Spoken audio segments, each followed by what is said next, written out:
everybody. Hey, Stinkies. Stinkies? Yeah, so I'm going to start that now. Yeah. I'm going to start calling everyone Stinkies. Yeah, we're starting a new trend. Yeah. We think you're all gross, and we're going to talk down to you all in every episode. Is that okay with you? Do you understand? Is that all right? What I'm saying about you, right? Do you understand the words that are coming out of my mouth? Next time it's raining, I'm going to hand all of you soap, since you've the concept of a shower is so foreign to you. Stinkies. If you know how to turn on the water, that's the stuff that comes from the sky. No, not that stuff. No. Not the pesticides that come flying over the crops that you farm. Stupid people are farmers. Yeah, they're all, that's our other new stance of 2025. Yeah. Stupid people are farmers now. We don't eat fruits anymore. Stupid people over there for stupid people are farmers are stupid people. I'm a farmer. I forgot to mention that I'm also a farmer. Sorry, I got to wake up in 3 hours. So now that we've established how we feel about our listeners, this is L.A. Meekly, Los Angeles History Podcast. Not affiliated with the city of Los Angeles or the state of Louisiana. It's just a coincidence. Not affiliated with the city of Los Angeles, the state of California, the Southwest region as a whole. Yeah, this podcast is sovereign. Sovereign. It's Saltburn. This podcast is Saltburn territory, and boy, are we thirsty. So this is Daniel. See you in the bathtub, Zaffron. This is Greg. Forgot to see Saltburn Gonzalez. Greg only knows the movie from me telling you how grossed out I was by it. And I mean, like, so when are you going to tell me the gross part? I know. That's the cool stuff that I'm going to get me to watch it. But when does it get gross? It gets the cinematography is what's really disturbing. The coloring is very odd. Some coloring. But so this is the Los Angeles History Podcast. We're going to talk about Los Angeles history, but before we get into what we're going to talk about in that episode, meaning this episode, let's talk about what we did in the month of February. The love month, last month. Something we did around the city of Los Angeles. Who wants to go first? I'll go first because it's fast. Oh my God. You were at the Daytona Speedway? That's in Los Angeles? It was fast. Okay, your turn. Yeah.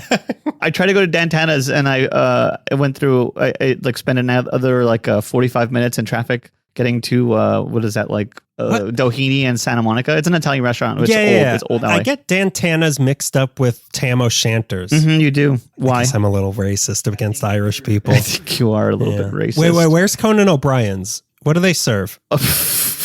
Knuckles sandwiches. It's like a deli. I tried to go to Dantana's and I was super excited and I made the time to go out there and I walked in the door and it was so packed I had to turn around and leave. But I walked around Beverly Hills, West Hollywood for a while and it was lovely. That's right by the Troubadour, right? Yeah, yes, it's right next to the Troubadour. And then you walked into the Troubadour and did a quick set. I wanted to go electric. Which famously happened at the Troubadour. I wanted to go Elton. That's what I wanted to do. I wanted to go get kicked out like John Lennon. That's what I want. That's what I was looking for. Harry Nilsson. So, which is also a deli? Yeah. Your bully ever given you a Harry Nilsson? It's a haircut style, a Harry Nilsson. So you didn't get to go there? No, I didn't. But I walked in and it seems lovely, but what's the decor? Old Chic Mobile. Shake Mobile. Boost Mobile Chic. Yeah. I don't know how to answer that question. Is it like an old, because I've never been there, okay, obviously. It's old, it's well lit. It looks like something I saw in Phantom Thread. Okay. Clientele's dressed up, but not ritzy. Is there a dress small code? Bar. It seems like there is a dress code. Oh, that's why you couldn't get in. Yeah, that's probably what it was. I love Stinky shirt on. They're like, nope.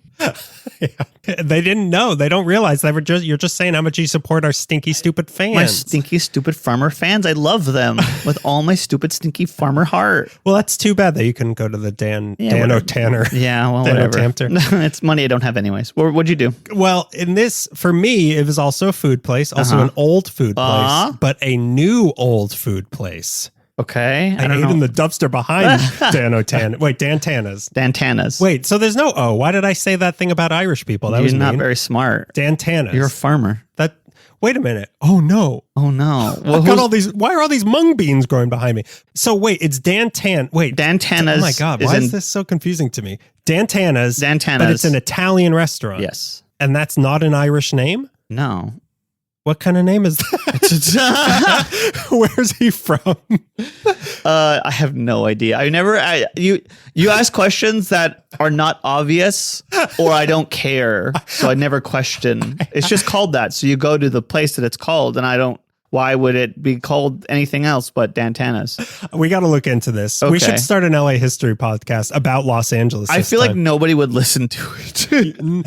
Let's give it a few years. Let's give it like a decade plus. Let's a decade plus and see if anyone is curious why they call it Dantana's, and it's going to be like, that's the guy's name. It turns out he was Scottish. Weird, right? Well, it's all in the pronunciation. So my place has a very straightforward name.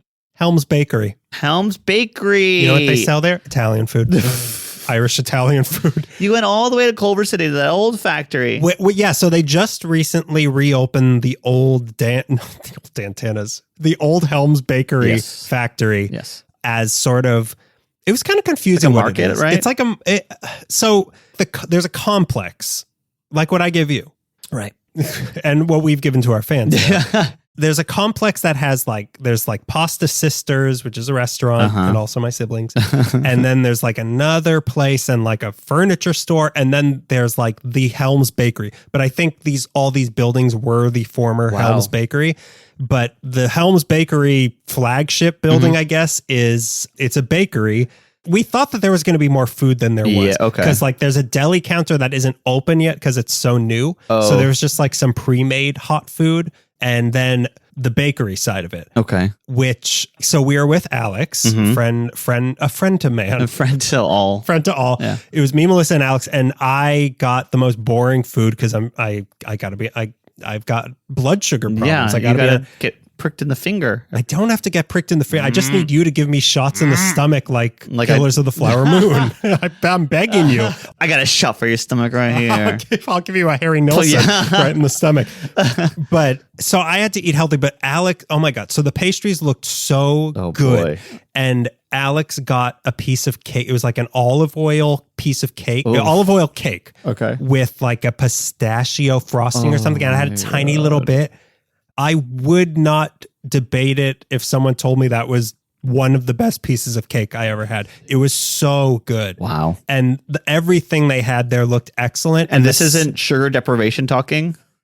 Are you curious about that at all? No, I would be saying the same thing if I was eating 4 pounds of sugar a day I was a year ago. Okay, yeah. But I can't wait till I don't have pre-diabetes anymore to go back there and get back in the hole. That sounds great. I recommend it, but don't go there looking for lunch. Go there looking for pastries. Okay. And you will not be. We did get a loaf of bread that was good. Oh. But they had a donut that looked so good. Oh my God, Greg, they had okay, maybe this is the sugar deprivation talking, but they had a cinnamon bun that looked divine. Wow, pornographic? Yeah, raw pornographic. Raw porn. That's our cheerlead squad outside. My shirt said that when I tried to go to Dantana's. Sir, there's a dress code. Please wear this Brazzers coat. Everyone there is dressed like Elon Musk's bachelor party. But yeah, I recommend it. If you're looking for good pastries, go to the Helm's Bakery. Okay. If you're looking to get turned down on at dinner time, go to Dantana. If you're looking for good Irish food, go to Dantana's. I've been reading about the Helm's Bakery or Helm's Factory opening up again. I want to go. I don't know if there was a line I had in my head and I have in my pocket that I'm waiting to use, which is I'm so old LA that my dad's little cousin got killed by a Helm's Bakery truck. Oh my God. Because of, the West Side Gonzaleses were out there. They famously played in the street. Yeah, did that really happen? Yeah. Wow. Way to bring the show down. But no, it's cool. It's street cred now. There is a statue to him out front. In front of the Helm's Bakery? Yeah, in front of the Helm's Bakery. Well, it's in the street. That is so mean. What year was this? This was the 60s, I think. 50s or 60s. That was mean what I said. If this was like the 10s, I could have said the statute of limitations would be up. Yeah, well, his statute. But no, that was mean of me to say. But that's a crazy story. That's a crazy LA history story. Yeah, well, I'm old LA. Ask me how old LA I am. And now you can go there and get a piece of cake. Yeah. Supporting the murderers. They tried to cover up the West Side Gonzalez murder. But look, I apologize to the West Side Gonzalezes. They'll understand. The East Side Gonzalezes are still, they have my back. They will protect me. They have to, yeah. We've made a tricky alliance with him. Well, they just like my politics. Yeah. They like that I shoot straight. So now let's get into our actual March episode. Smarch episode. Yeah. So let's explain this episode. What do you think of when you think of March? I think of Smarch from The Simpsons. I think March for Humanity. I think of March of Dimes. March of Dimes. I think of March Simpson also. March from the Simpson. And I think about women. In particular, March O'Brady. But March, if this is still accurate by the time this episode comes out, is Women's History Month. Mm-hmm. It might be Men's Rights Month by the time this episode comes out. When we recorded it, it was safe to say yeah, you can still, those still existed. Not to timestamp this, but women still were allowed in the sunlight in America. It's really weird, but all of a sudden, all men started spelling women the way that David Berkowitz would spell women. What was that? Wimmen, I think. Oh my God. Weemen. Idiot. Oh, I know. They changed it from Women's History Month to Wee Man's History Month because that's what guys like. Oh, man, you're trying to sell me on it. I'm telling you, this is why the East Side Gonzalez has backed me. I've got great ideas. But yeah, I love Wee Man. This is Wee Man's History Month. It's Women's History Month. Yes, it is. So we're going to talk about a few women from LA. Big Some of our favorite figures women. of, what'd you say? Some of our favorite women. Some of our favorite women. Some of, to me, these women are all tens. I mean, I'm just a feminist, so I'm going to give them number scores. They're all tens to me. I'm going to put them on a value scale. Yeah. If I wasn't a feminist, these are like non-feminist threes, but I'm a feminist, so all these women are tens to me. Again, this is why the East Side Gonzalez is like He's got so much street cred. So I'm going to start it off with my first hot mama, my first LA woman. LA woman. Thank you. That's a good way to start. This one I can't say that about, and you'll understand why soon. Okay. So all right. You sometimes make fun of me for staying up late at night next to a piano writing my parody songs. This one I kind of did. Okay. And I gotta get back into the mindset of what I was parodying here. It's literally going to be a song, like a already established song. No parody at all. You're just going to sing the parodied Go-Go's. so far. Yeah. It was a horseshoe theory. I swung back around. Okay. Hey, woman, you're in the goose. Tell me when you recognize this song. Hey, woman, you're in the goose because you ain't got nothing else to do. There's an open pit that leads nowhere, so just meet some reptiles between here and there. There's a hole in my head where the tar comes in. You took my body and displayed it in a museum. Ha, ha, woman, it's a crying shame, but you ain't got no one in the Pleistocene. La Brea Woman. Thank you. At what point did I show my hand? I thought it was actually another song. I thought it was a Beatles song. Which one? Lucy in the Sky. I could do that. I could write this real quick. I thought you were going to sing it. I'm still waiting for a song.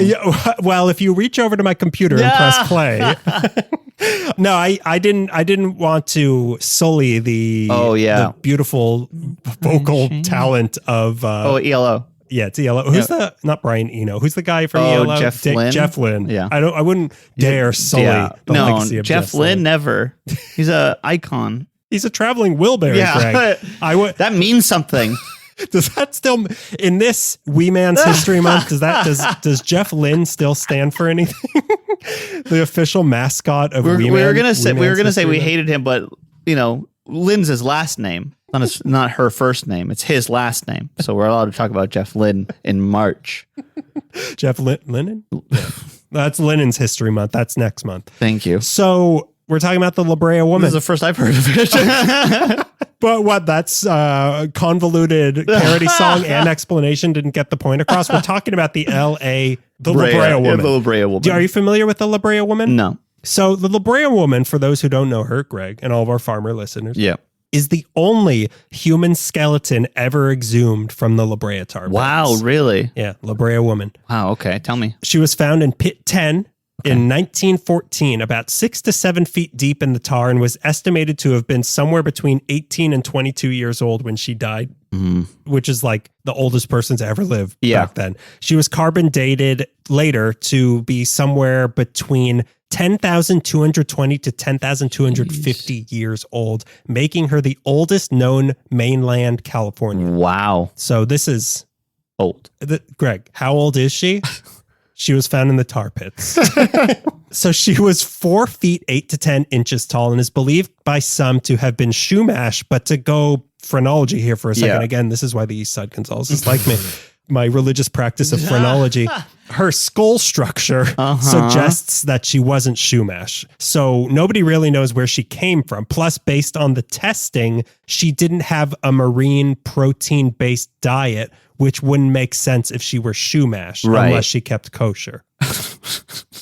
Okay. Funny. That's funny. Thank you. You want me to do a kosher parody of Lucy in the Sky now? Dairy in the Sky. Lucy in the Sky, because pork is on the ground. What's most confounding about her is that she had both a broken jaw and a piece of bone missing from the top of her skull, which suggests that she was likely killed by a blow to the head with a blunt object.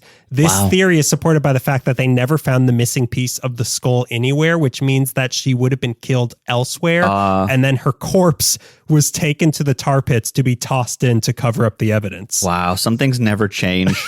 Actually, this woman was killed by the Manson family, which was dinosaurs. They were all stegosauruses. That's nothing. Charlie Mastodon. Thank you. That's what I'm trying to go for. Yeah. Squeaky. It was just another mouse. It was just a mouse. Yeah. Yeah. Squeaky was an actual. I was a mouse, which were like 40 feet tall back then. Exactly. Yeah. It was like a cow. So this might be the first recorded murder in Los Angeles. Wow. We don't know. This is just what we're left with. Yeah. But all this is, it's just like, it's hypothesizing by the coolest kind of detectives, paleontology detectives. Paleontologists get guns, right? They're armed. Paleontologists, they have a license to kill. They have a license to grill, right? That's not even funny. That's just rhyming. It's not even mean. It makes no sense. They have a license to krill, which is like mostly what they find in fossils. So they also found a broken grinding stone nearby her body, which may or may not have been related to the murder. Yeah. So maybe she was, cracked on the head. It is also something people were commonly buried with, though, or it may not have been related to her at all. Yeah, sometimes you're just dead next to a thing. You can't control, Greg, if there's one immutable law of the universe, you can't control what you die next to. Yeah, I think she choked on the spatula that we found also in the tar pits. Yes, weirdly, she strangled herself with a bop it. That's the nature of the goo of the tar pits. Okay. Things just kind of float around over the years, as evidenced by the skeleton of a dog found nearby her as well. A dog that seemed to be a Tachichi, which was the predecessor to the modern Chihuahua. Oh, okay. He's also 40 pounds. He's also a giant. A predecessor to the modern Chihuahua killed a T-Rex once. For a long time, people believed this was her dog, but carbon dating in 2015 showed that the dog bones were only 3,200 to 3,400 years old only. So she didn't adopt that thing until almost 7,000 years after she died. So it just kind of showed up. It just showed up and was like, oh, this seems cool. Oh, this seems food? like food. It seems like a nice place to do whatever this lady's doing. Yeah. He wanted to make there really bad. And she couldn't do anything about it. There's just a ton of stuff down there in the goo. They found over 1.5 million vertebrates and 2.5 million invertebrates, which our listeners are invertebrates mostly. And as far as we can tell, none of them were involved in her murder either. None of those 2.5 million invertebrates. We got to do a serial podcast about this. We're going to interview every skeleton found, every bug they found in the tar pits. This one seems super suspicious. You know how I know that? He's a skeleton. Skeletons are spooky. This guy's got a hard exterior. a hard criminal exterior. I don't trust his bones. He's bad to the bones. He's bad to the bones. He's bad to the external bones. When she was found, obviously, the Los Angeles Museum of History, Science, and Art, aka the Natural History Museum now, put her on display for the city to see. When the Page Museum was created in the 70s, the La Brea Tar Pits Museum, she was naturally sent back there to the scene of her entombment, but somewhere in the process, one of her femurs was stolen. Oh my God. But by the dog took it. The only evidence they found was crumbled rock. A trail of crumbled rock. A trail of crumbled rock going all the way to a fossilized doghouse. But by this point, the skeleton on display wasn't the actual La Brea Woman anymore. Oh. The skull was a cast of her actual skull, but the body on display was that of a woman in Pakistan that had been bought by the museum from Ward's Natural Science that was just colored to look old. Okay. So it was a fake display. The skeleton was also kind of modified to look more, and this might not be the right word, but it's the best one to apply to this situation, to make it look more sexy. Like they modified the skeleton. Right. The real skull had an impacted tooth, but they got rid of that in the cast to make her, I guess, more appealing to the eye. They didn't have to put heart sunglasses on her, did they? Yeah, they didn't have to dress her up like Lolita, but... I don't know why they tattooed Sabrina Carpenter lyrics on the bones. Yeah, they wrote "Hot to Go" all over her chest. You could have that could have been your +1 to Dantana's. Oh, that's right. Yeah. Oh, I didn't know you were with. I didn't know you were with Sabrina Carpenter. Oh, I didn't know. I didn't realize. Please, sir, step right in. She wishes. Put on this Pornhub hat and please step right into Dantana's. So this display also had a Pepper's Ghost sort of effect on it, like they do in the Haunted Mansion, where they used mirrors. Oh, okay. And she was like running around a dining table. Like a Scooby-Doo episode? So they put mirrors to overlay over the bones what she might have looked like with skin, which was, of course, sexy as hell. Yeah, I can't get enough of this. Why'd they have to make her look like Farrah Fawcett? However, if you were to go to the Page Museum today, you will not see the La Brea Woman. No? Because she was taken off display in 2004. The official reason that the museum's curator, John M. Harris, gave at the time was because they decided it was disrespectful to the native tribes to display these bones. But it seems like more realistically, they were afraid that if they kept the display, it would spur the Shumash to ask for the bones back for reburial, and they would then lose the skeleton for studying. Yeah. So the La Brea Woman is still in the Page Museum, just tucked away in some filing cabinet in storage, making the Page Museum one of the many places in this city to have skeletons in the closet. But yeah, that's the La Brea Woman. She's fascinating. There. She's there. We can go visit her right now. We can go see her, Greg. Let's go see her. Hey, this is his girlfriend or his boyfriend or her boyfriend. Yeah. Whatever you are. Whatever this is. I don't know what your sick relationship with the listen, skeleton I'm not asking questions, okay? Yeah, nice femur, by the way. Looks like you have an extra femur. No, I'm happy to see you. So that's my first LA woman. The oldest LA woman that we know about. The oldest LA woman. And we're not ageist. Yeah. Age is just a number, you know? It's just a number, but I do think she shouldn't run for Congress. That's just me. Age is just a number, but there are 6 numbers in her age. So just keep that in mind. So next, I'm going to be talking about an actual woman who was alive. Not like this one who was born a skeleton. She's so old she was born a skeleton. They didn't have skin Not back even then. a skeleton, a fossil. She was born a fossil. Born fossilized. I'm going to be talking about Agnes Richards, who opened up and ran Rockhaven Sanitarium in La Crescenta, which we both went to do a field trip with. A long time ago. And we Joanna. both, with Joanna Linkhorst. Famous farmer listener to the show, Joanna Linkhorst. She's not a farmer. So I decided that I wanted to cover this because people who haven't listened to the field trip want to go back and hear her talk about it and said that's great. But I'm just here to reiterate. Yeah, we're telling the story because we told it. We went over this. We didn't do a in-depth history of the place itself, really, or this woman, I guess. Yeah. So it's time to finally listen to the story of the Rockhaven Sanitarium. Agnes Richards was born Agnes Lipinski in Germany in February of 1881. Around the age of 12, the family that's really old too. That's almost the same. The numbers are almost the same. BC or around the age of 12, the family left Germany for the States in 1893 and settled in the Denver that is in Nebraska, which is I wrote that's Denver, so Nebraska. Weird. Denver, Nebraska. They wished. Agnes was one of 4 children. Her and her older brother helped support the family as day laborers. By the time she was 19. By 23, Agnes found herself married with a child on the way. That ideal situation would only last a year and a half before her husband, David, was struck by a motorist and killed, leaving Agnes a widow and a single mother. This wasn't at the Helms Bakery, was it?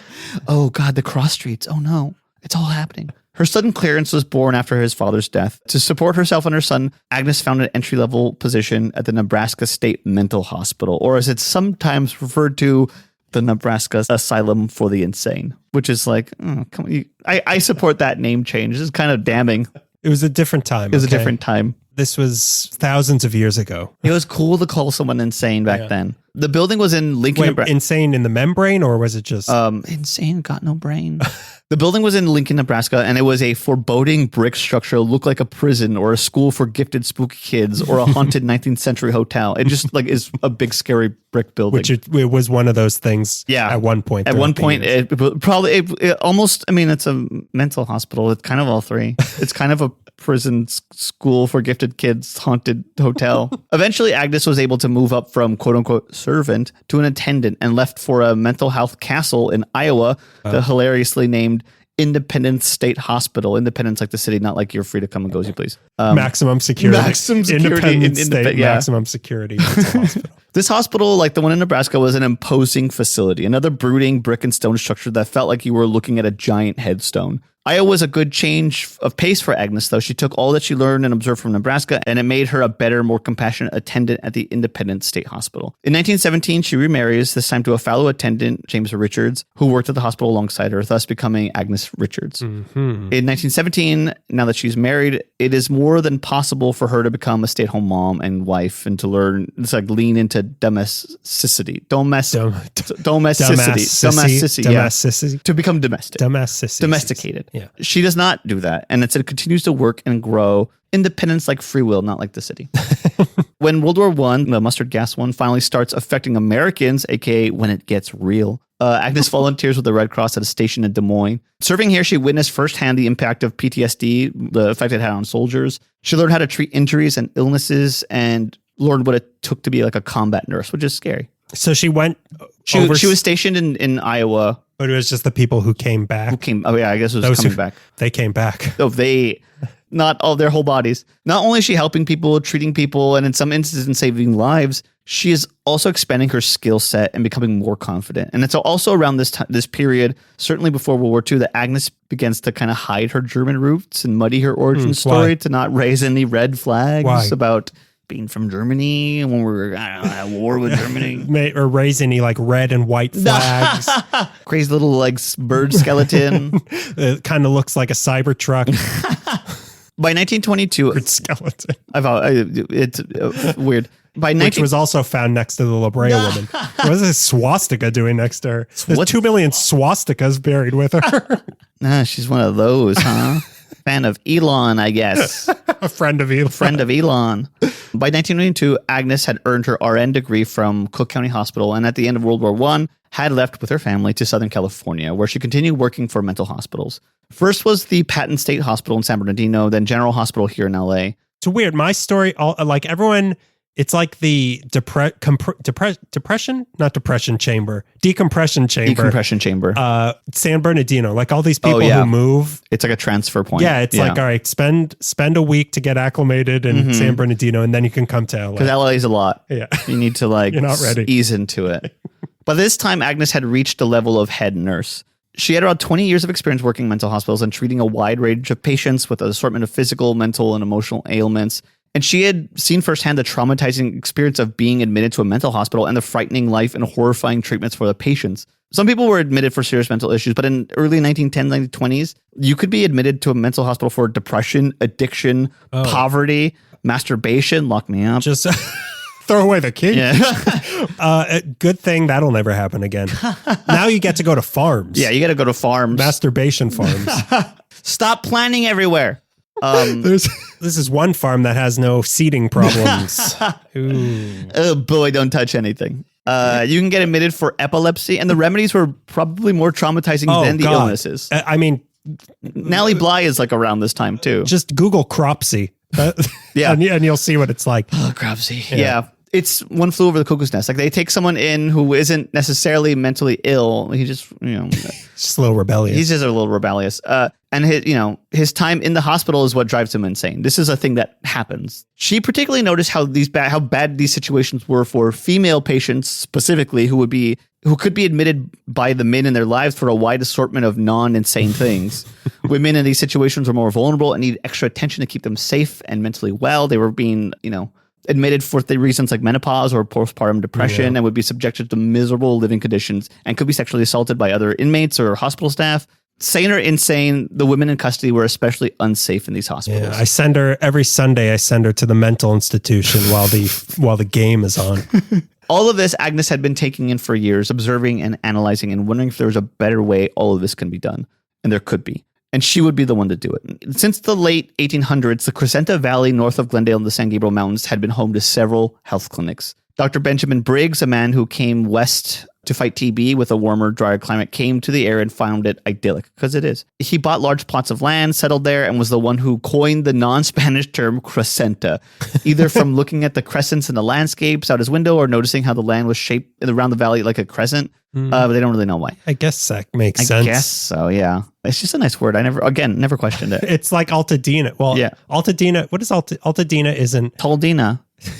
That's where Taldina used to live. Because that's not a Spanish word either, but like maybe it's a Native American word. I don't know.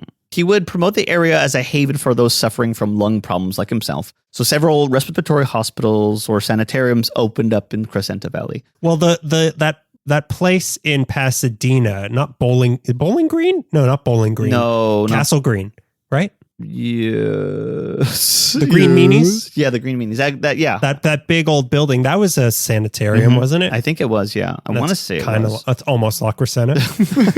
Yeah, they're both like by a freeway. They're both not here. They both run along the 2. Yeah, there were a lot of hospitals opening up in La Crescenta because it was up in the hills. It was like natural. Supposedly the air is better over there. Supposedly the air is better. It does smell a little bit better up there. When Agnes was looking for a place to treat women with a variety of illnesses, she found Crescenta Valley, a beautiful landscape away from the city, which still to this day feels like you're hours away from downtown sometimes when you're wandering around. It feels far away. Yeah, it feels much farther than it actually is. Yeah. It's a far 30 minutes. And she decided it was going to be here where she opened up a facility for women. So she started by renting a stone house. She saved up thousands of dollars and eventually was able to purchase it. And that would be the only structure even remotely similar to the hospitals in the Midwest where she worked before. This place she would open up would be welcoming, with open air and trees surrounded by nature and beauty where the patients could bask in the sun. And like as two people walking around there, I'm like, I kind of want to stay here. Yeah, I wouldn't mind. Throw away the key. I've got my pants around my ankles. Another addition in the rock-based building of Los Angeles. Yes, I love our rock-based buildings. We love to rock. This city was built on rocks. That's what my AC/DC, who sings that song? I don't know. Whoever sings that song, I'm making a parody shirt. You better watch out, guys. I'm coming for you. Yeah, watch out, Nameless band from the 70s or 80s. I'm about to make an LA history parody of Is you. Is it Kiss? No. Wait, we built this city on rocks. When it came time to name the place, she would look no further than the stone structure that was once a family's home. The sanitarium she had envisioned would be named Rock Haven, and it would open in January of 1923 with 6 patients occupying the stone structure. Now, from the get-go, the patients were all female, as was the staff, all female. Nurses, attendants, and clinic staff were all women. And at the time, only men could be doctors, but we won't hold them against them. But everybody else was female. From the start, it seems Rock Haven was different, like right from the get-go. Like not just because it was for women, by women in the 20s America, which is 40 years away from the women's movement.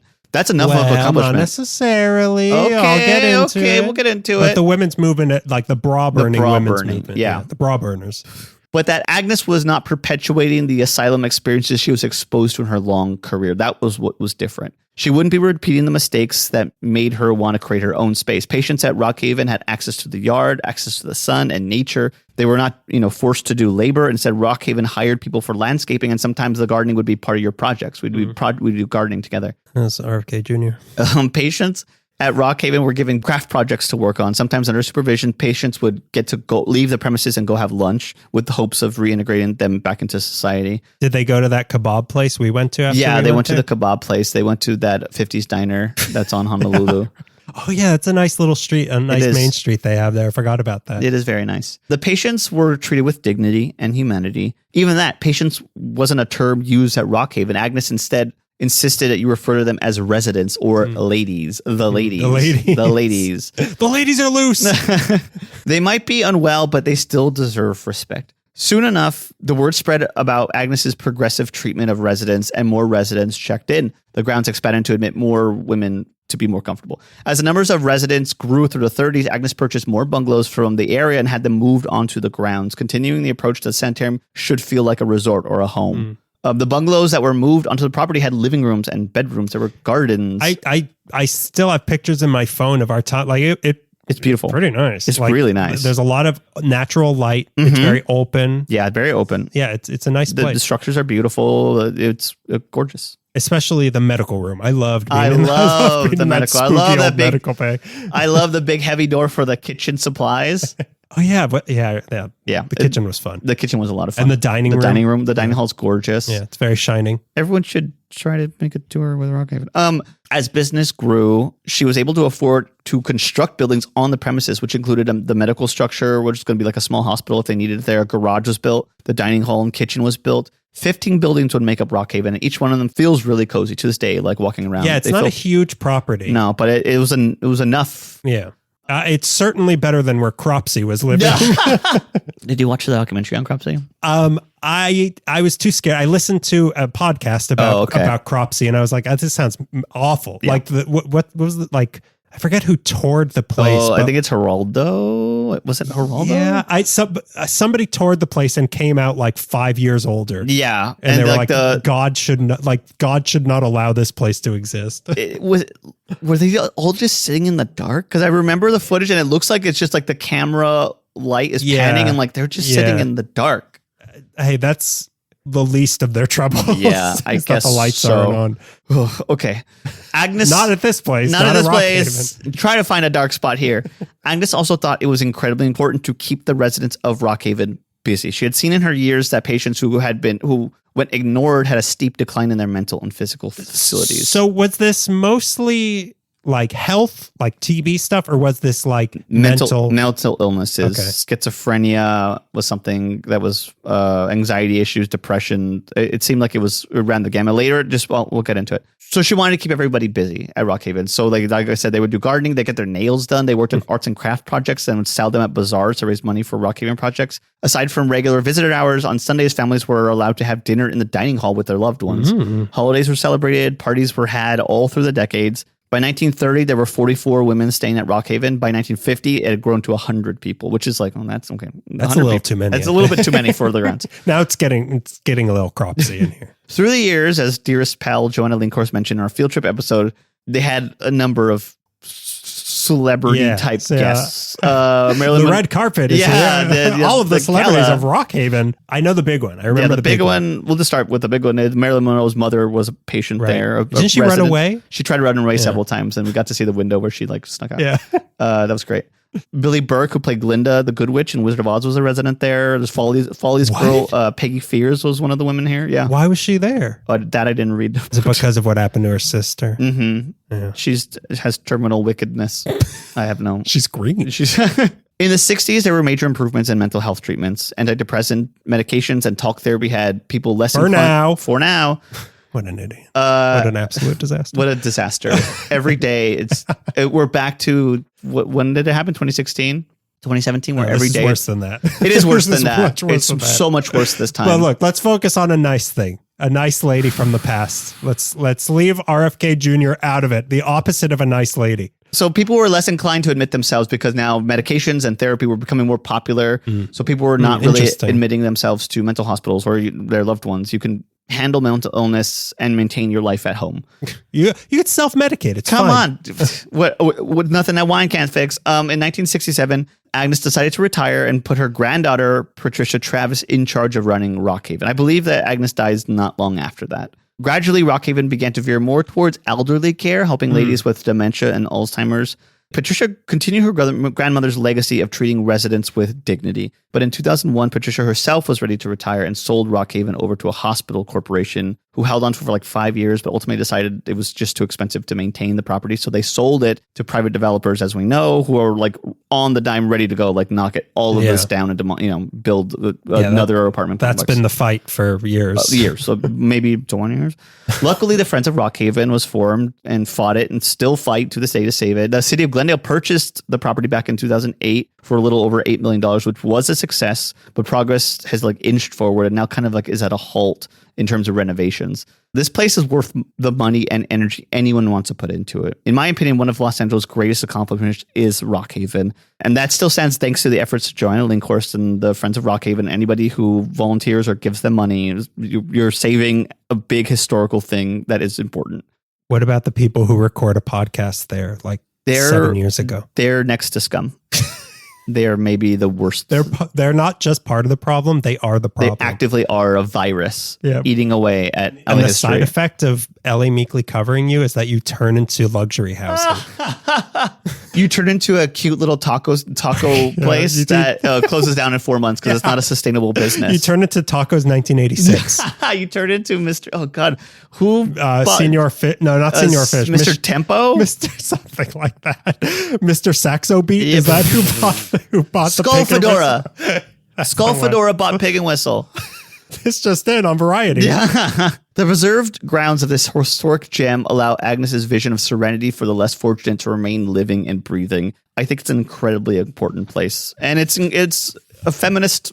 It is place. It's built on feminist and mental health icon of Los Angeles, and they're trying. I know that she was saying they want it ideally to turn into like almost like a park. Yeah, like the park. Grounds are really nice. Yeah, they are. And it'd be a great place to go have a picnic. And they do events there, right? Mm-hmm, yeah. You could get married. You can get married there, yeah. You could check in for a few months. So if you want to find out about visiting, I don't know if visiting is happening right now. I think they're still kind of trying to figure everything out with Glendale. I know that I think Friends of Rockhaven sued the city of Glendale, but I think they settled that not long ago, maybe in November or December. So I kind of don't know the status of it right now. But if you want to take a tour, you could take it. You might be able to take a tour, but you can certainly talk to Joanna Linkhorst and the Friends of Rockhaven, and she'd love to talk to you about volunteering or whatever. Yeah, you might if you want to chip in. But can I just like record a podcast about it? Yeah, I kind of just want to like. Can I? I mean, that's my voice is as good as gold. And they need gold, right? People do want. They need gold? What do they want from me? Gold? Flint? Rubies? What do they want from me? Doubloons? So now we are going to our final LA woman icon of this episode. Yes. So this is a big lady, Greg. She's one big lady. Okay. And I had never heard of her in my life. Okay. But she's like a nationally important lady. Okay. And her name is Mothra. Mothra is not a woman. No. Is Ghidra? Mothra is a woman. Ghidra is not a woman. No. I got them mixed up. Yeah. I think you know what? Mothra is more than just Godzilla's wife. Okay. Mothra, who is a accomplished monster in her own right. She writes great articles for the New Yorker. For not Vixen. What is that website called? Vice? Seductress. Oh, Seductress. No, Reductress. Yeah, she's great. Seductress is the horny version of Reductress. That's the tuxedo brand I was wearing when I tried to go to Dantana's. That's Seductress brand. So anyway, let's talk about our final lady. Okay. Hey, have you seen Severance season 2 yet? Yeah, it's weird. It took a turn and it's just about a lady from the 1800s who wants women to be able to vote. Somehow Adam Scott's still in it, though. I'll just sum it up for you here. Caroline Severance. That's the woman. Her name is Caroline. I maybe should have said that. Like I said, you don't know this name, so my whole little thing I just did. Yeah, you made me want to watch Severance again. Go ahead. Would you prefer if I turned this into a Traveling Wilburys song? Oh, yeah, let's do that. That sounds great. Well, it's all right to allow women to vote. There. You happy? Yeah, I'm a little bit in a better mood now that you did that. So Caroline Severance, a legend in the women's rights movement. She was born Caroline Maria Seymour on January 12th. You thought your lady was old? 1820. Oh my golly. Did they even have fossils back then? Yeah, this is pre-Civil War. Dinosaurs walking around smoking cigarettes. This lady was just protons. There wasn't even people back then. She was just colors and shapes. She was just like a sound from a flugelhorn that just represented life. She was a swarm of bees, which were like 40 pounds. Yeah. Bees which used to swim. So January 12th, 1820, she was born in Canandaigua, New York. I don't know. I don't know New York words. She was born the oldest of 5 kids. Her dad died when she was 4, so her mom moved them to Auburn, New York, to live with her parents, who were very strict and conservative. Oh. So strict and conservative that they ended up sending her to some of the strictest and most conservative schools I've ever heard of. The Upham Female Seminary. Oh, boy. The Miss Almira Bennett's Board School. Oh, God. And then in 1835, she graduated from Elizabeth Rickard's Female Seminary in Geneva, New York. Were words free back then?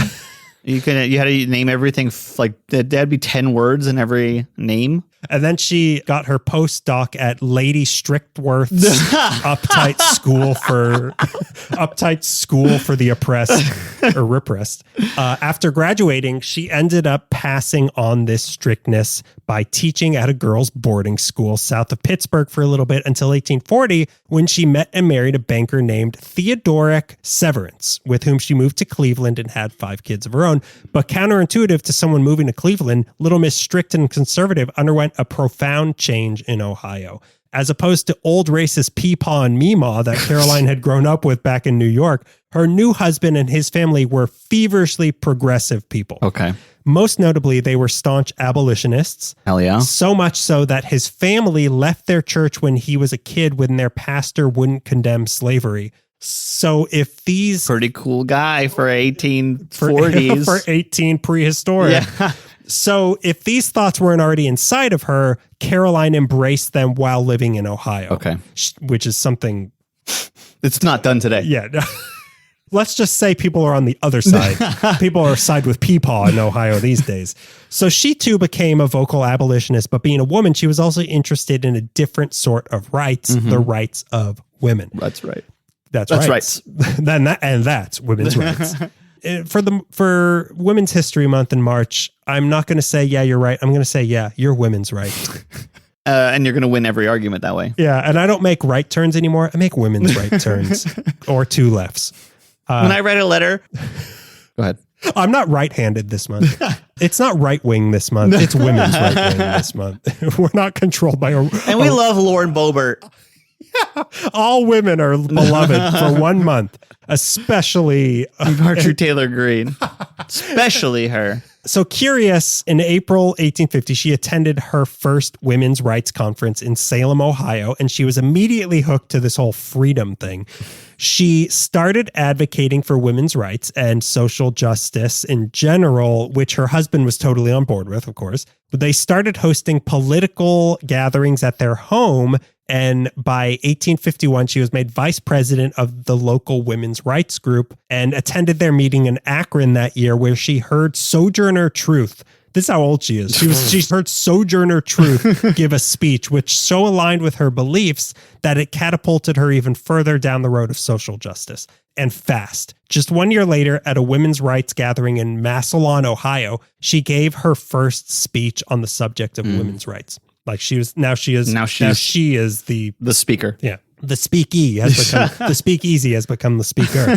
From here, she started giving lectures and organizing women's rights conventions all around Ohio. She even founded her own church. She left the Presbyterian church and started independent Christian church, saying, "We could no longer sit conscientiously under a preacher or a fellowship where the golden rule of Christianity was not recognized as applicable to all men, whatever the color of their skin or crinkle or non-crinkle of their hair." Wow. But all of this was sometimes literally preaching to the choir. Sure. She was giving speeches about women's rights to women. Yeah.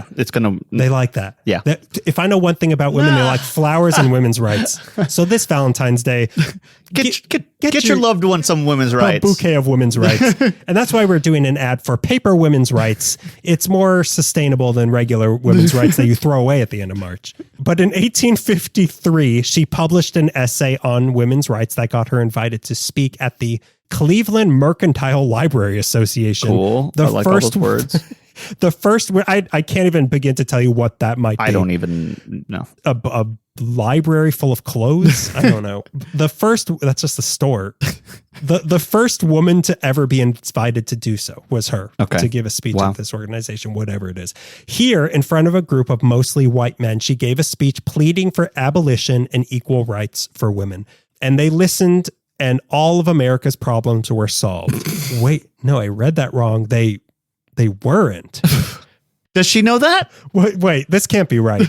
I'm talking about. She must have solved all the world's problems right away from a single speech. In America. Yeah. The land of the free. I mean, I've seen Mr. Smith Goes to Washington. A speech can be pretty in moving. March, it's Mrs. Smith. It's Mr. Smithy. Smithy, Mr. Smith. Mr. Smithtress goes to Mr. Smith and his mistress. Just I don't know. Keep going. She knew that Black and women's rights weren't something that was just going to appear overnight. So Caroline Severance continued what she could do as a disenfranchised woman in America, continue to educate those who would listen. Mm-hmm. And she'd draw you into her lectures with more kind of surface level, easier to digest topics like liberation from tight corsets, cool. Which I'm listening. Yeah. And then once the people were in, she'd use that as a jumping off point to get into bigger issues. Smart. Yeah. I like that. Yeah. It's like if she were on TikTok today, she'd be like, hey, did you know that your toilet paper is killing you from the inside? Let's talk about suffrage. Yeah. That's what it would be like. Let's talk about having our voices heard. So in 1853, she presided over the first meeting of the Ohio Women's Rights Association. And it was through this group that she met and became friends with, again, this is how old she is. She became friends with both Elizabeth Cady Stanton and Susan B. Anthony. Wow. To whom Caroline Severance became a peer and in many ways an equal to Susan B. Anthony. In 1854, she finally got to speak in front of an actual group of lawmakers when she gave a speech to the Ohio legislature advocating for a woman's right to hold inherited property. Okay, good. But for some people... Damn, you gotta fight for everything.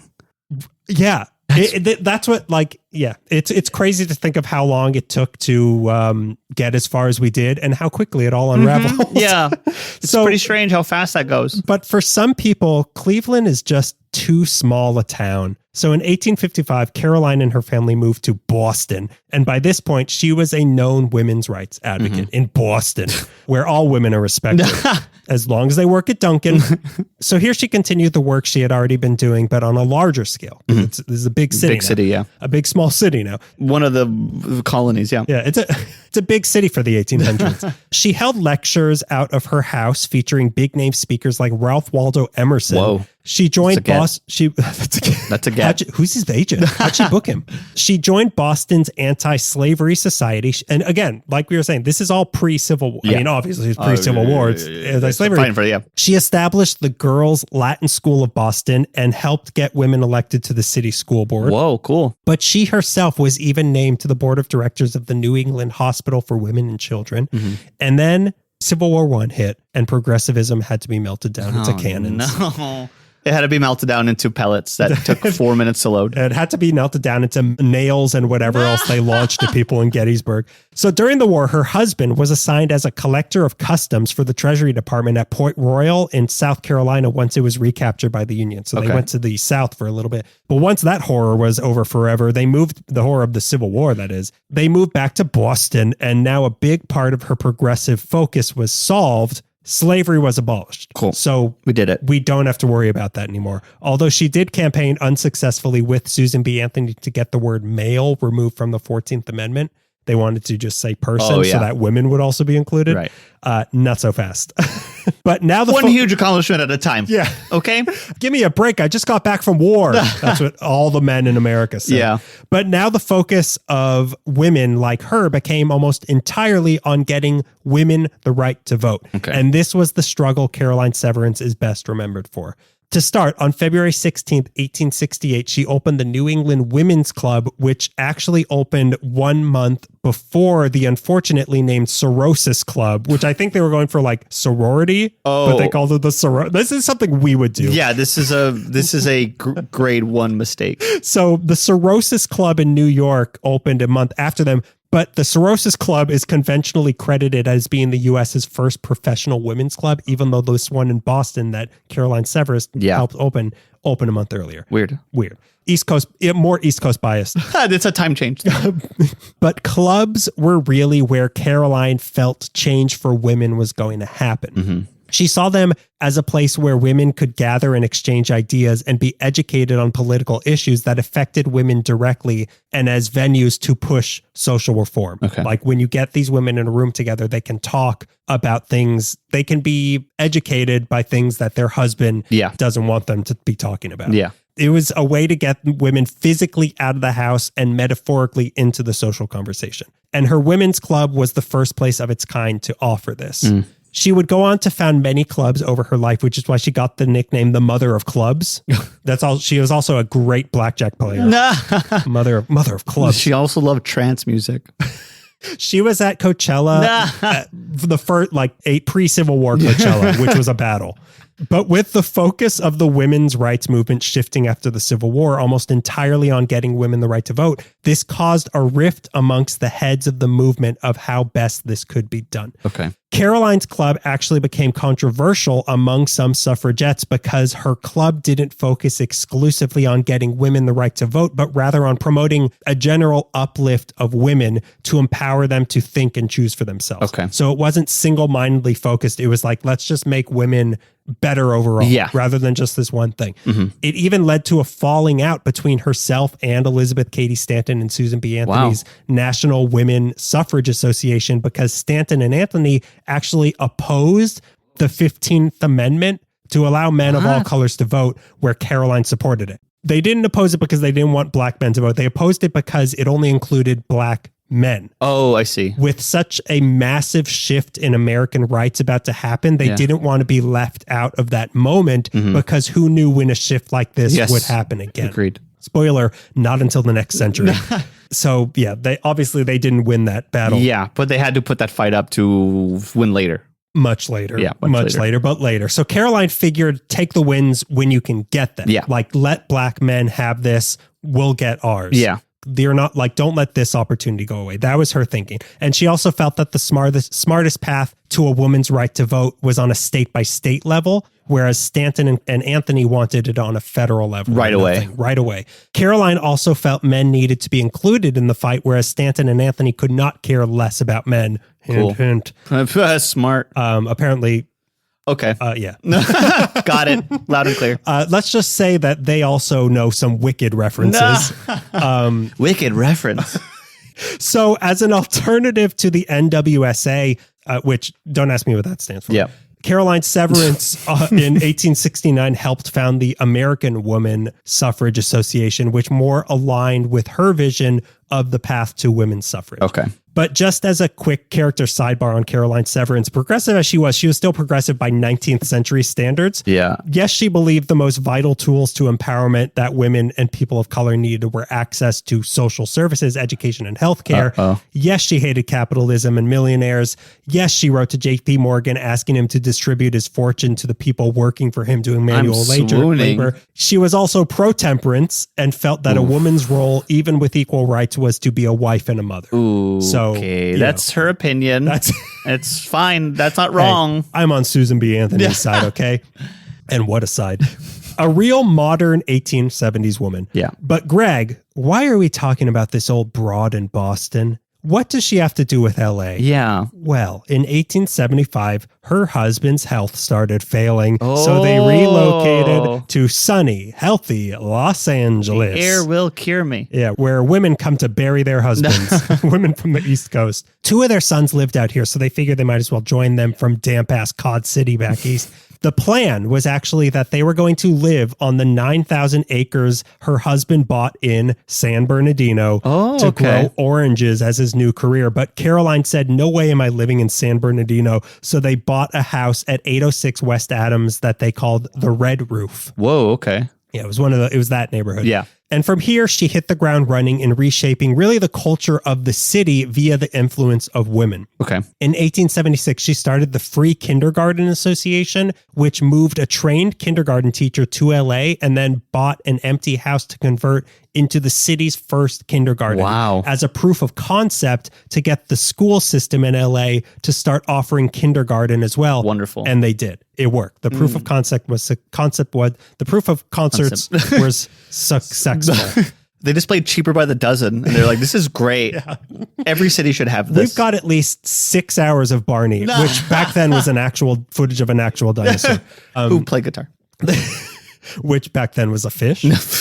This was the California Model Kindergarten, which led to the Pacific Model Training School to teach people how to be kindergarten teachers. Okay. Then in 1877, she helped found the first Unitarian Church of LA, and in 1878 helped with the creation of the LA Public Library system. Wow, really? That same year, she also founded the Los Angeles Women's Club, which was open to all respectable women, which was a phrase Caroline fought to remove the word respectable from because of how it could be used to be very racially exclusive in the wrong hands. This group had some serious deep state impact in its short life, though. Like, they really influenced the city. They prevented the city from tearing down trees that provided shade. Nice. They advocated for homeless children. They helped with the creation of a juvenile court so that children wouldn't be tried as adults. They got a woman on the school board, and they got a woman to be the city librarian, our old pal, Mary Foy. They worked with our other old pal and other city librarian, Charles Lummis, on preserving old buildings. Wow. They helped with the founding of what would become UCLA and the LA Philharmonic Orchestra.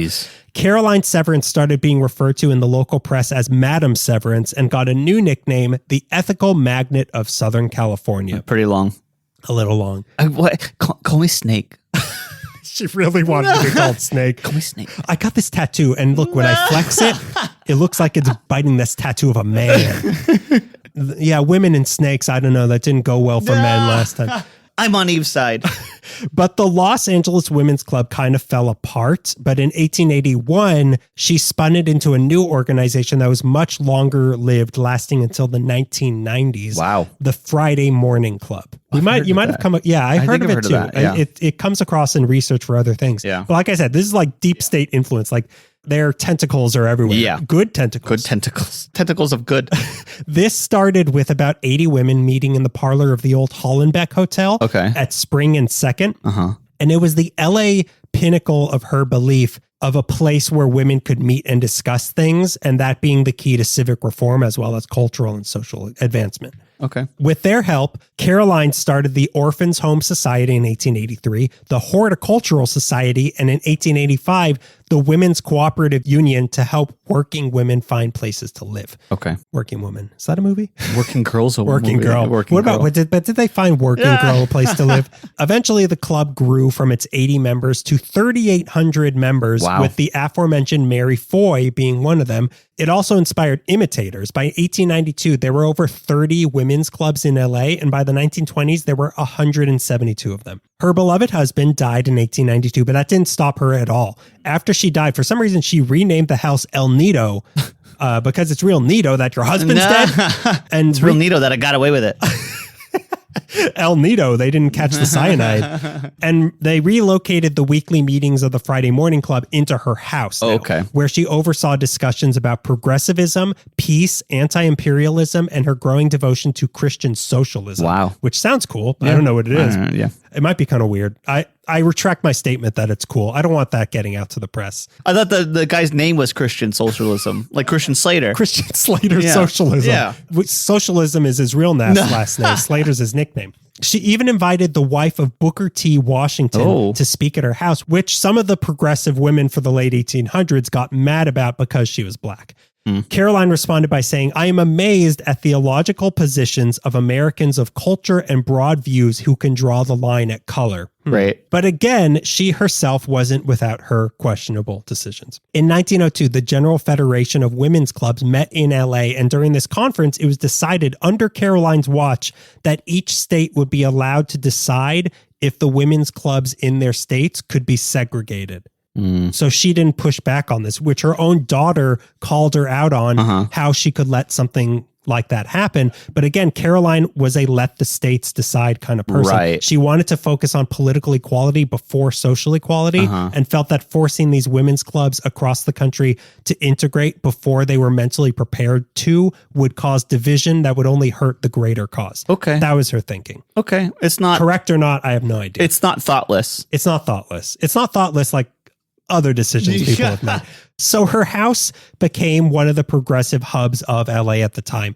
And Caroline Severance was also just a rabble rouser. Like she just, like when there was injustice, Caroline Severance was there. In 1908, a military ship was stopping in LA for a special ceremony. And this, at that point, almost 90-year-old woman went to protest their $25,000 banquet dinner while they were saying, how can you do this while there's people starving on the streets of LA? 90 years, almost 90 years old at this point.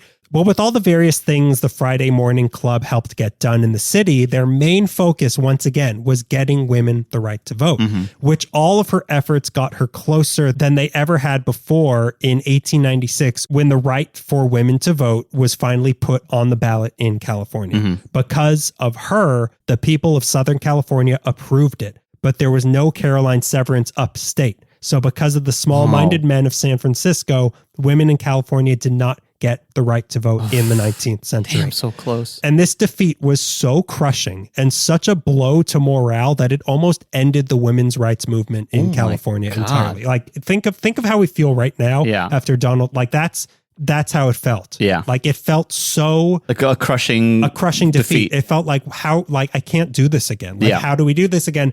But because of the willpower and refusal to be kept down by selfish, frightened, little ugly men that lived inside of Caroline Severance, not the ugly man, willpower lived inside of her, and those around her, the movement survived because of her. Caroline kept pushing, and in 1900, she was made president of the LA County Women's Suffrage League until 1904, when she became the honorary president of the State Convention of Suffrage Leagues in LA. Wow. And then in 1909, the honorary president of the LA Political Equality League. Again, this lady's in her 90s. Yeah, and she's all part of all these clubs. I won't be a member of any club who won't have a 90-year-old in it. I'll work on it. Yeah. And then finally, after almost a century of fighting, on October 10th, 1911, the California Women's Suffrage Amendment was passed, and women in California were given the right to vote. Hell yeah. A large part of that thanks to Caroline Severance. A lot of places claim that Caroline Severance became the first woman to register to vote in California, but that's not true. She was just one of the first. Yeah. And in 1912, at the age of 92, Caroline Severance voted for the very first time. 92 years old. She didn't care how old she was or that it took so long. She said it made her feel like a girl again. That's great. And I'm voting for Donald Trump. No! And that's why I support the Nazi. That's why I support the KKK party of California. She went on to say that California women have thoroughly vindicated their right to the ballot. Let us look forward to the time when over all the world, men and women shall be free and equal. Reflecting back on her life, and she said, I am very proud of the work I have done in my life to better the world in which we live and to elevate the condition of humanity, whether black or white, rich or poor, male or female. She cast her vote for Theodore Roosevelt, who went on to lose the election.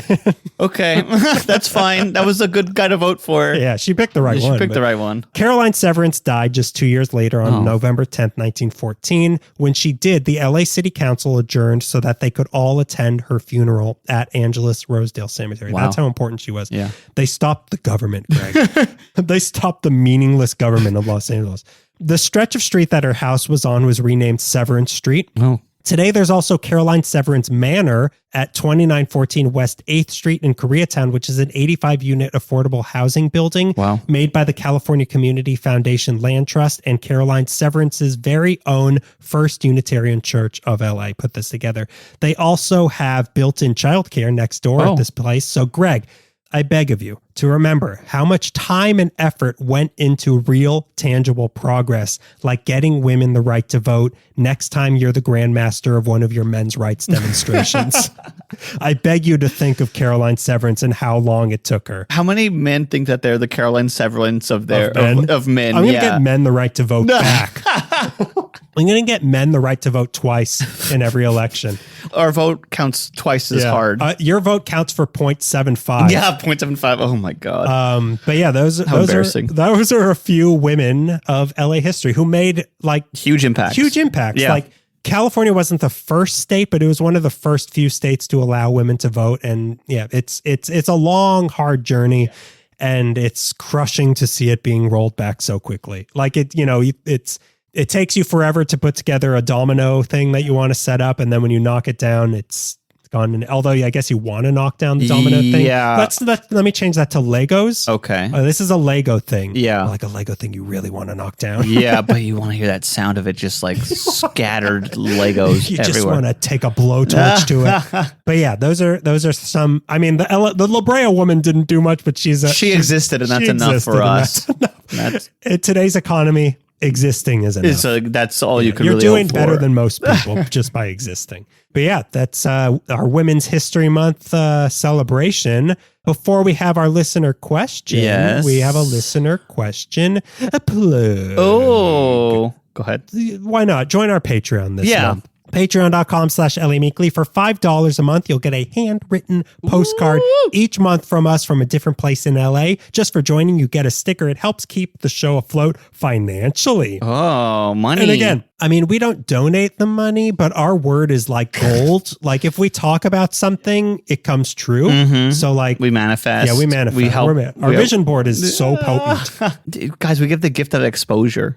In the sense of like TB. Yeah, exactly. We give most people the gift of exposure. We're highly contagious. We're like Doc Halloween. Not Doc Halloween. I meant to say Doc Holiday. I was about to say Doc Hollywood, and it came out Doc Halloween. It's pretty cool. Which is my new. That's your costume. costume. That for my costume this year. You're my not huckle. You're my pumpkinberry. You're my pumpkinberry. You're my pumpkin spice. No, what's the? You're my huckle scary. That's good. Yeah. That is good. More blood though when I cough up. Like a lot like more a cartoon, blood. like a Quentin Tarantino amount of blood. Yeah. Great work. Great women. So we're not done. We're talking. We have a listener question. Go. So we have our listener question. Now. So this one is from our old pal Dan O'Keefe.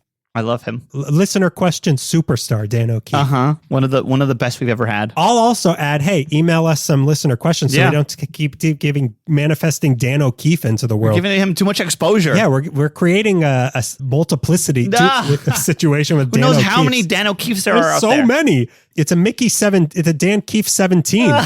But yeah, so email us some more. candiesdandypodcast@gmail.com. But anyway, he asks, aside from traffic, is there anything you miss about LA during the pandemic? I'll say mine. I thought lack of pollution goes with lack of traffic. Yeah. But I miss the week we had where everyone kind of came together. But I also, what I miss was that nobody was trying to compete. Yeah. Like everyone in LA feels like we're all kind of trying to compete and one up each other. And that felt like that went away for a while. Nobody was like trying to outrace each other. And it was relaxing. Yeah. It was nice. It was nice. Yeah. It was nice to not live in such a competitive city for a little bit. I agree. This wasn't LA centric. I enjoyed watching everybody. You enjoyed watching the numbers of the death count go up every day. Skyrocket. I miss everyone picking up a hobby or a craft. That was really cute. I'm glad that we all tried something new when we're stuck at home. It's one of the most apocalyptic things, but like getting tested when you used to do it in your car at Dodger Stadium. You just missed going to Dodger Stadium. I miss going to just hanging in the Dodger parking lot and just being like, this is pretty nice. I never went to get tested. But if I did, I think I would get positive. Yeah. But when I got the vaccine, I had to go to Magic Mountain. Oh, right. And that was a surreal experience because it was driving up to Magic Mountain and I saw like Goliath and stuff. And I was the nerves of like, I got to go on Goliath. You go all the way to the top and someone shoots you the vaccine and then you drop down. This joke before, yeah, we probably did. But it's still funny. But I'll add a new one. I went to Splash Mountain. Is it Splash Mountain? No, not Splash Mountain. What's the water park version next to Magic Mountain? I don't know what it's called. Oh, Hurricane Harbor. Hurricane Harbor or Raging. I went in there. The vaccine was just in the water, and you swallow so much of that water that you're clear now. That was it's a fun memory in a way to think back on of like what a crazy thing, but really scary at the time, and not just because of Goliath. Yeah, really scary at the time. I constantly think like I thought my dad's life was in my hands and I could not keep him from not putting germs in his mouth. And I was like, this is it. I'm cooked. He insisted on singing with his choir. Yeah, every exactly. day. He insisted on hanging out with the guys at the liquor store. I'm like, no, they're sick. You're sick. Yeah. So Greg misses the trauma. Yeah. I miss the tangible doom in the air. Now it's just back to being like an amorphous, just gray cloud. You can't get a vaccine for this. Yeah. In fact, they're working against that. Again, that's our Women's History Month. And these months feel more important now, like more meaningful now than they ever have. And I hope they stick around. Women? Yeah. I'm just talking about, because didn't they already try to rescind like Black History Month? I don't know. All of these crazy things it's worth celebrating these. Like, this is why they're created. Yeah, I agree. And it's good to highlight a few. And also, like, it was kind of encouraging and disheartening for me to hear a story like Caroline Severance of like like, yeah, you just like it's gonna like progress is gonna back like one step forward, 3 steps back. Like this just happens with progress. It's not a straight line. But my God, she had to wait till she was 92 years old to vote. Like what? Like, am I going to? I don't know. Like, how long is it going to take? But we can't stop. No, we can't stop. Yeah, we can't get stopped. We can't be lazy. We have to be resilient. We have to show up. Yeah, I was going to say we can't stop firing federal employees. Just give the Bears jobs. The Bears. But yeah, so look, enjoy March as much as you can, as much as you can enjoy any month these days. And we'll see you in April. Yep. Oh, April Fools. Oh, no. It's coming. I've got a good one planned this year. No. Yeah. I'm gonna rip your clothes off right in front of me and make you cry. April Fools. I'm gonna scald your hand with boiling hot water. It's super funny. April Fools. April Fools. So we'll see you for that. Yeah. Look forward to that. Yeah. And that's been yet another episode of LA Meekly, cherishing this totally legitimately got femur since 2013. You've had enough femur. It's my turn. You get femurs on the weekends. You get femur on Saturday through Tuesday. That's not fair. I want it now. But I have a really funny April Fool's joke planned. I'm the man with 3 femurs. Funny? Funny?